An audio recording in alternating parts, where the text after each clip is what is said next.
Parmi les plus exposés aux dérives que comporte le réseau social TikTok, on retrouve les jeunes enfants. Quelles mesures immédiates pouvez-vous préconiser pour les en préserver? Alors, interdire sera trop compliqué parce que ce qu'on interdit souvent a souvent l'effet inverse. Les gens vont chercher à trouver. On a eu des cas d'école d'interdiction de chansons ou autres qui ont plutôt provoqué la popularité de ces chansons au Cameroun. Donc, interdire n'est pas la solution.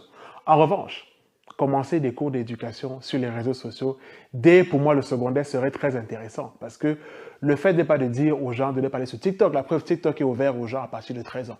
Donc, techniquement, on estime qu'à être adolescent, on peut aller sur TikTok. Maintenant, sur la plateforme, il y a le contrôle parental.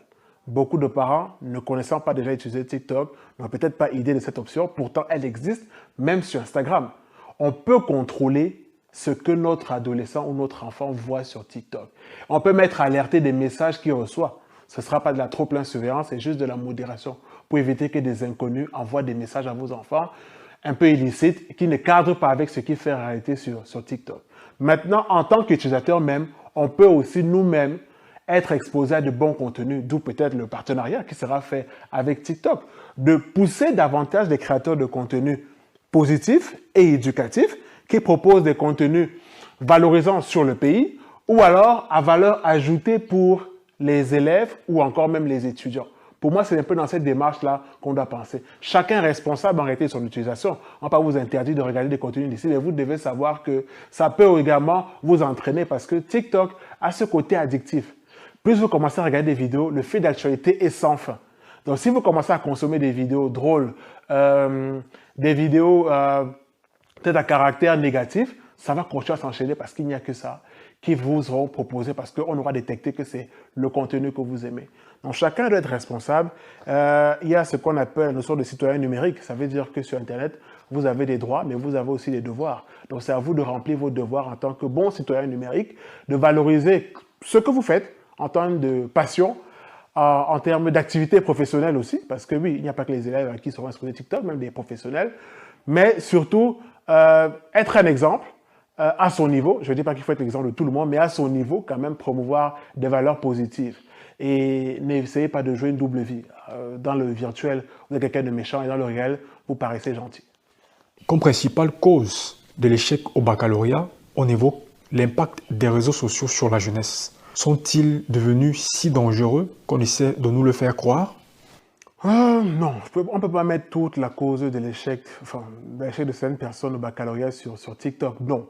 En réalité, il y a d'autres causes. Même si, en réalité, les réseaux sociaux sont toutes comme autres distractions, divertissements. On peut aussi donner des causes qui ne sont pas liées au numérique, comme étant des causes liées à l'échec.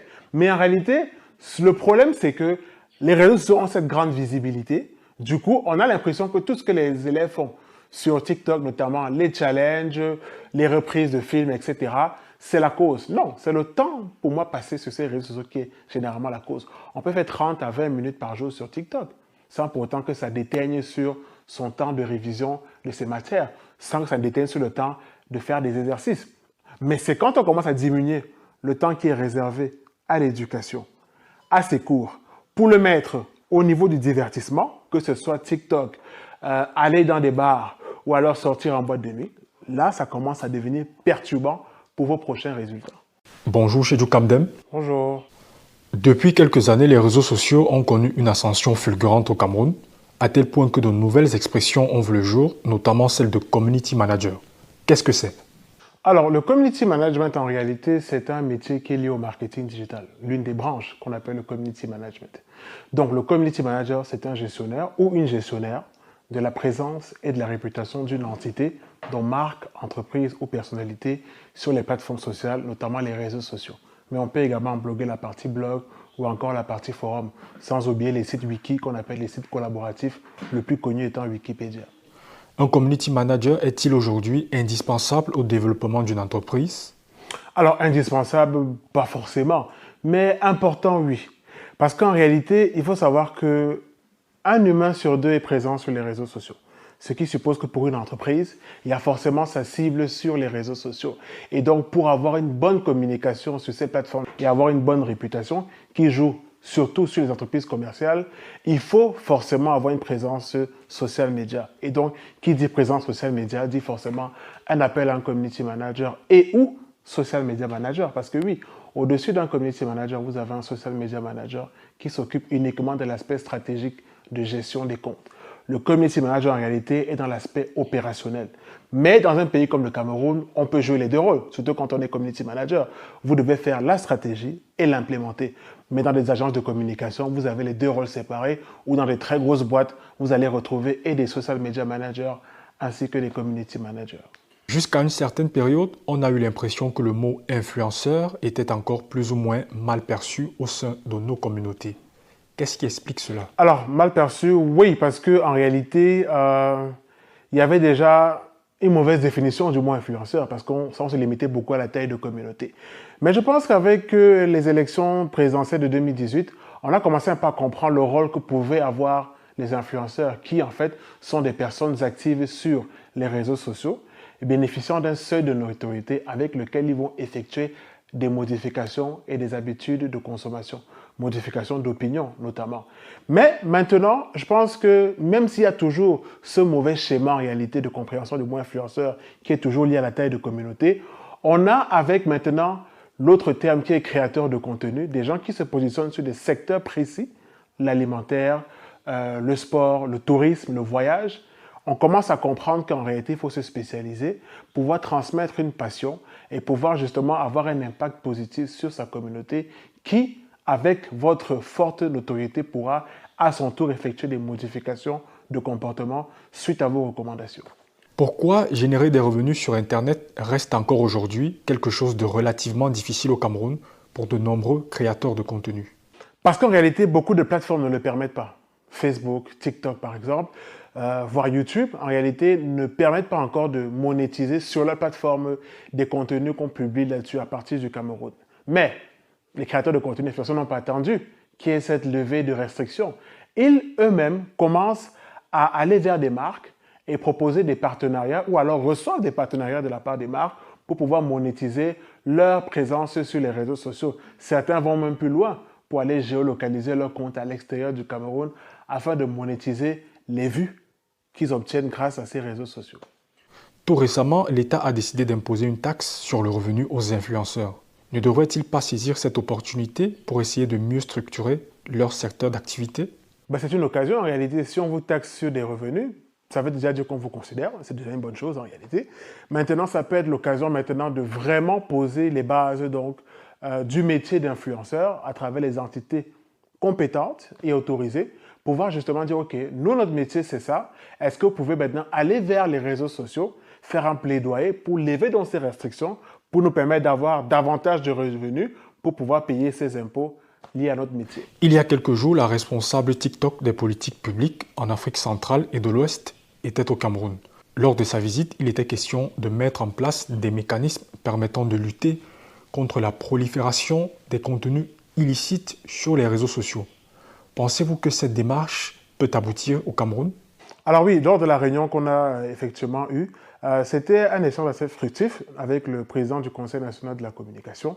Et en réalité, le but était vraiment de contrôler ces contenus illicites et pouvoir justement proposer des contenus éducatifs. Parce que le but n'est pas forcément de les éliminer, mais de modérer leur trop-plein visibilité. Parce qu'en réalité, pour beaucoup de personnes qui ouvrent TikTok sont généralement exposées à des contenus un peu moyens en termes éducatifs. Et donc, du coup, le gouvernement a cette volonté, normalement, je pense bien, de vouloir éduquer les gens à travers TikTok ou alors proposer de bonnes thématiques de contenu.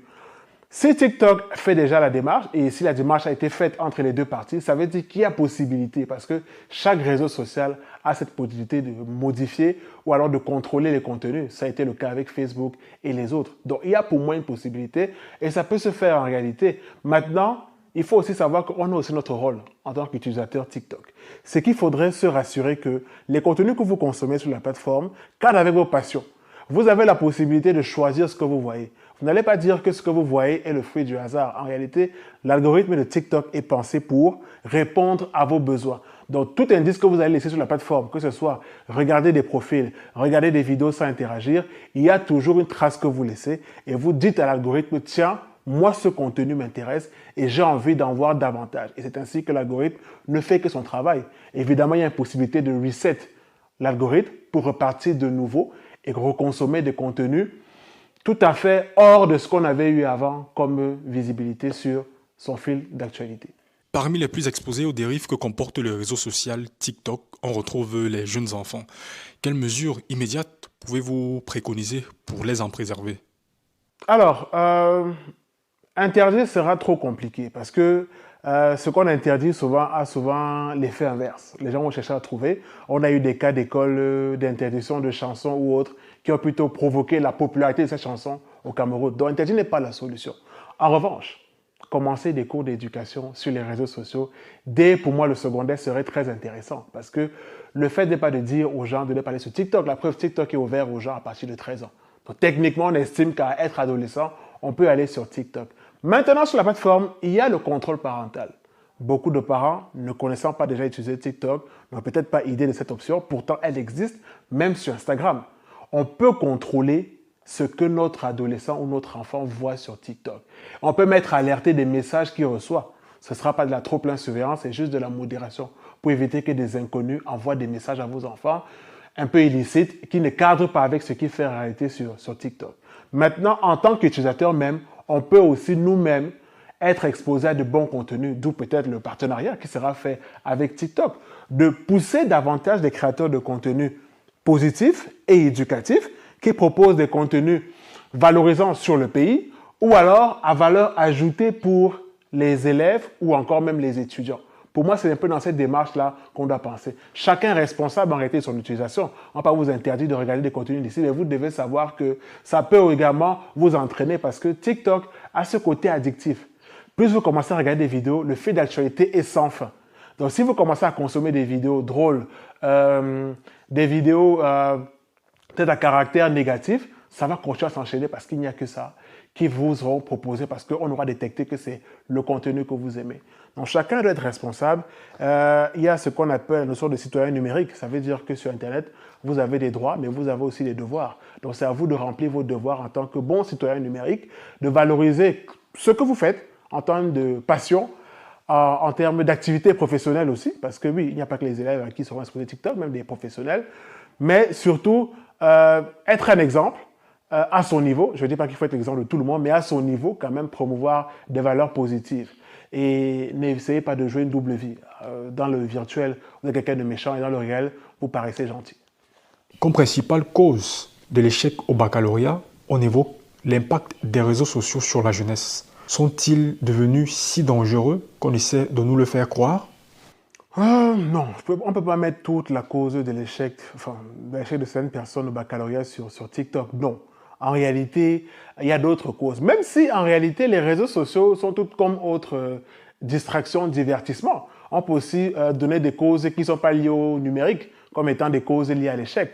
Mais en réalité, le problème, c'est que les réseaux sociaux ont cette grande visibilité. Du coup, on a l'impression que tout ce que les élèves font sur TikTok, notamment les challenges, les reprises de films, etc., c'est la cause. Non, c'est le temps, pour moi, passé sur ces réseaux sociaux qui est généralement la cause. On peut faire 30 à 20 minutes par jour sur TikTok, sans pour autant que ça déteigne sur son temps de révision de ses matières, sans que ça déteigne sur le temps de faire des exercices. Mais c'est quand on commence à diminuer le temps qui est réservé à l'éducation, à ses cours, pour le mettre au niveau du divertissement, que ce soit TikTok, aller dans des bars ou alors sortir en boîte de nuit, là, ça commence à devenir perturbant pour vos prochains résultats.